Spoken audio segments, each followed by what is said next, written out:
Let's talk about Blue's Clues. I'm kidding.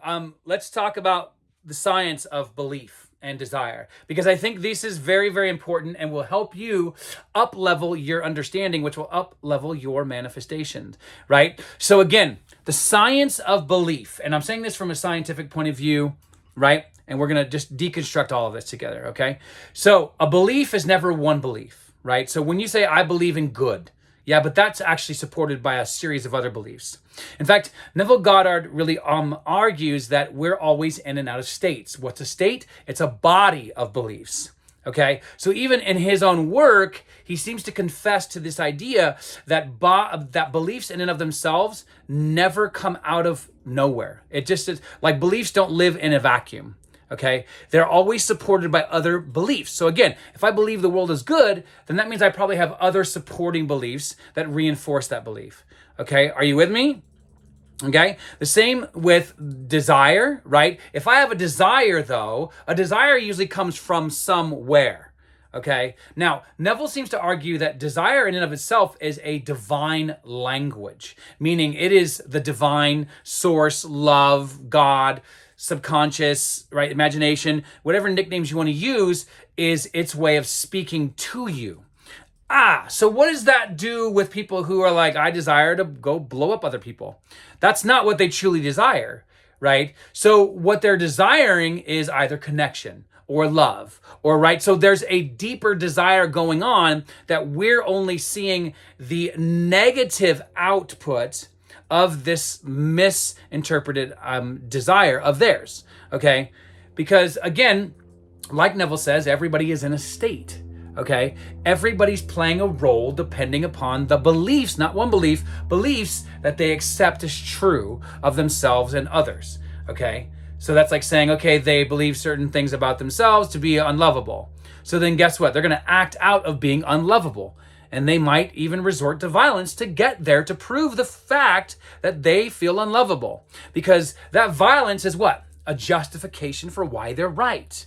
Okay, are you with me? So again, everybody's influenced by this. There isn't one person that hasn't been or will never be influenced by the idea that we are always living through and experiencing our accepted body of beliefs. Okay? Neville uses the phrase that we consent to certain ideas or we consent to certain beliefs. So you have to understand that beliefs come with consent. Okay? What does that mean? Well, if we're talking about the science of belief here, then you have to understand that as well, that beliefs in and of themselves don't just sit there. Like you can reject them, but they also come with the opposite. They come with consent.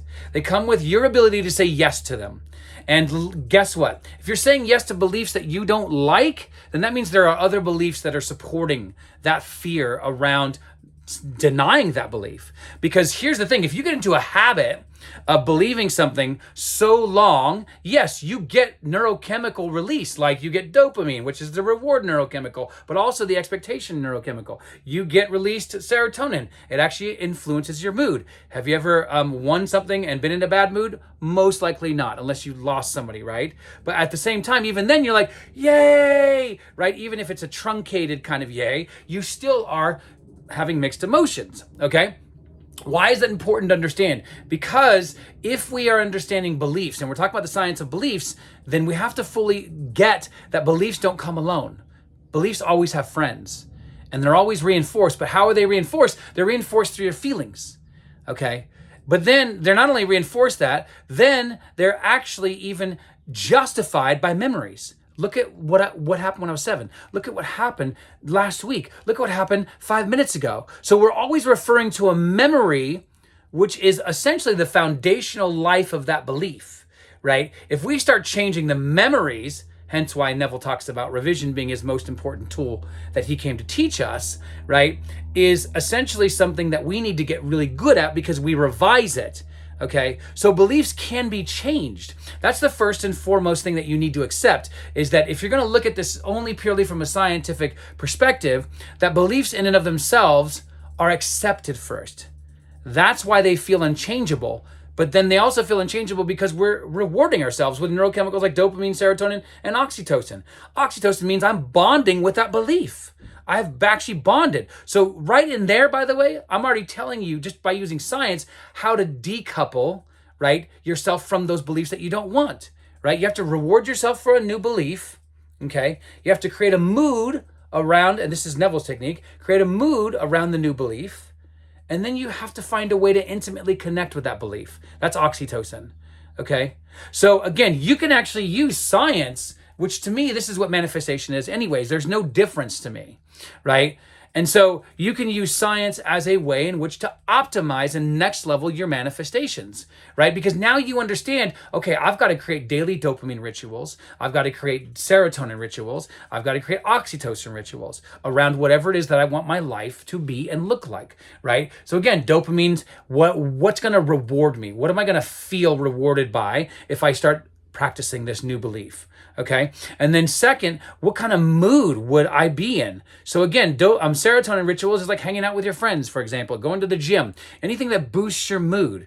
Okay. So then find a way in which to take the new belief and create a routine around friendship, if that's relevant for that belief, right? If you're like trying to find love or feel accepted, right? Then go do that. Go be the friend, because really manifestation is, from a scientific point of view, is you embodying the beliefs. So that means every single day you're adding new techniques and steps and things with your body to actually participate as the new believer, right? And so that's really, really, really a better way to understand what is going on with beliefs, because beliefs in and of themselves don't work alone. They always work in groups, right? And then you're always getting reinforced neurochemicals depending upon how much you repeat the behavior behind the belief.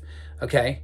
Or the belief behind the behavior. I'll get it right one day. But anyhow, try this out. Try to create dopamine rituals, serotonin rituals, and oxytocin. How do I feel bonded to what I'm doing? Because if you're going to do, like, for example, if you're trying to manifest friends, that's going to be easy, because oxytocin will make you feel bonded. Let's go to the club. There's actually been research that shows, for example, if you go to a club, your oxytocin boosts through the roof anyways. So anytime you go to a public place where you feel connected, right? That's oxytocin. So again, those are your triple threat: dopamine routines, serotonin routines, oxytocin routines around forming new beliefs. Okay. So try those techniques out. Let me know how it works. Much love to you guys.